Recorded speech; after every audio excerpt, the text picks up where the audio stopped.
Hi friends, it's Sam, and today I'm going to show you how to make my vegan mushroom and walnut pate. Now this is one of my favorite appetizers to bring to a party because not only is it pretty easy to make, but it can be made ahead of time, kept in the fridge, so all you have to do is grab a loaf of bread or a box of crackers, grab your pate, head to the party, put it out, and watch it get devoured immediately. It is delicious.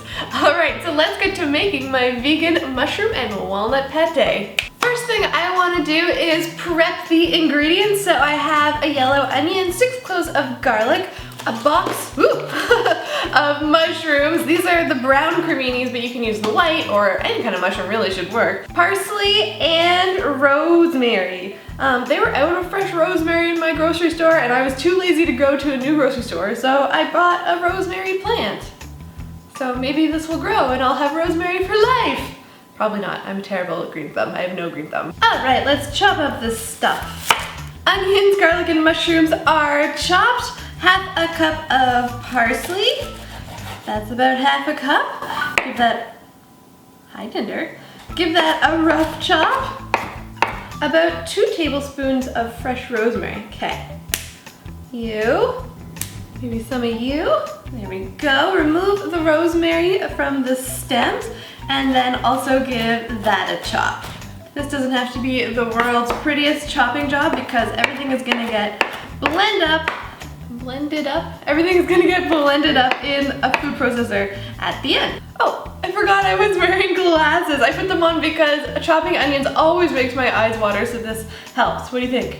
New look?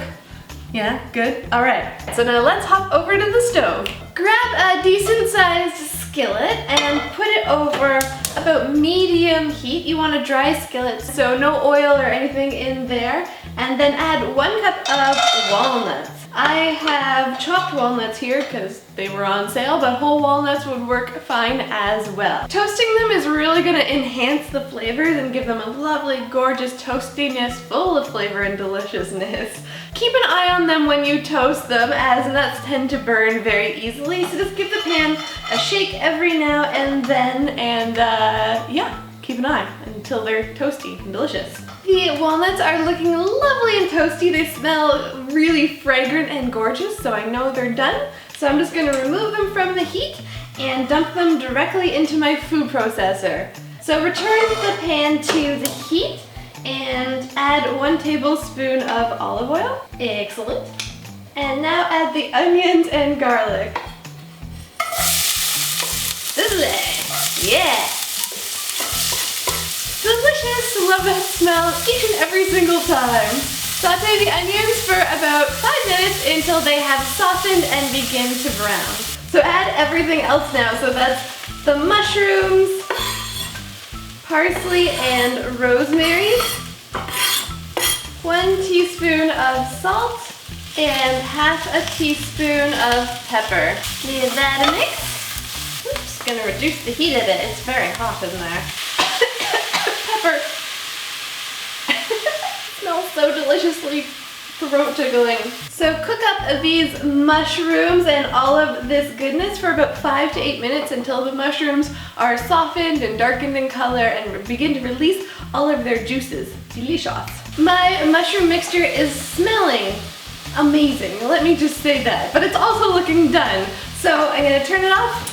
And now let's hop over to the counter to finish up this pate. Alright, so here is my food processor and my toasty walnuts are already in there. Let me grab this deliciousness and just add this in here right along with the pate. The pate? It isn't pate, it's going to be pate. Right along with the walnuts. All the juices, all the goodness, all the flavor. This stuff is delicious. You don't want to waste any of it. And now you just want to blend it up until it's nice and smooth. You'll have to stop and scrape down the sides several times. Oh, it smells so yummy already. Beautiful, it's perfect. So nice and blended and smooth. It doesn't need to be like 100% perfectly smooth. There's still going to be some speckles of green and color in there, which makes it look really beautiful. But you can see the texture is quite like pate, and there's no like big lumps of anything. Very pate texture. So So now all you want to do is grab a cute serving dish, whatever you want to serve it in. I'm gonna use this little guy and scoop your pate right in the dish, like so. How easy is that recipe? Making a mess. There we go. So I like to make my pate all nice and smooth on the top. Kind of looks more like traditional pate that way. And this dish has a little lid, so I just pop on the lid. Pepper still. Put it in the fridge to chill for a couple of hours. I think pate is best kind of served chilled. You can enjoy it warm though if you prefer. And I might garnish it with a little bit of rosemary, and that's it.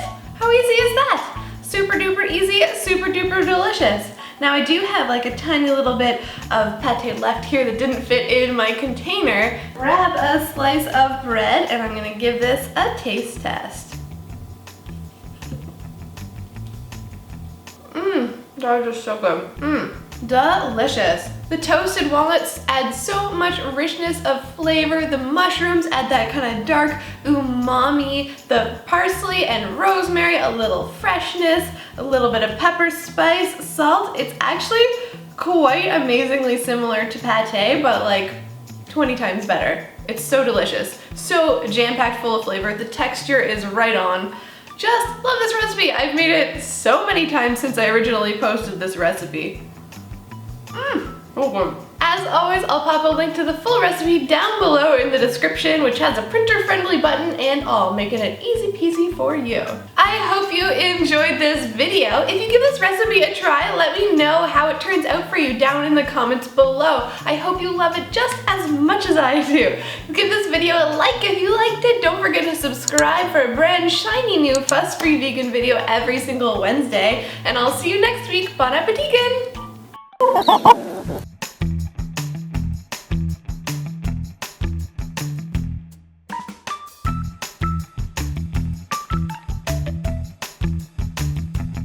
Okie dokie smoky, so here are my food processor. It is my food, it's not an R. Alright, so here's my food processor.